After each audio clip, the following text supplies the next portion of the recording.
Hello, today I'm happy to show you one of my very favorite Russian calibers. This is the Mechanic Alarm Caliber Poljot 2612.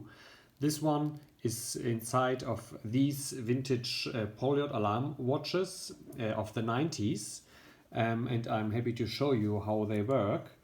With the button below, you just wind the watch and set the time, and with the button on top, you wind the alarm spring. So now I set the alarm at, for example, 9 o'clock.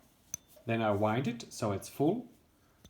And when it's 9 o'clock, the alarm will hopefully ring.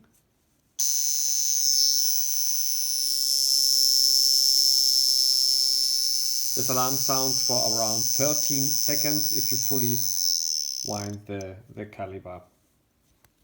So these are very nice alarm watches for a very reasonable price, and these vintage watches, you can find them on my page in the section collectible watches. Enjoy!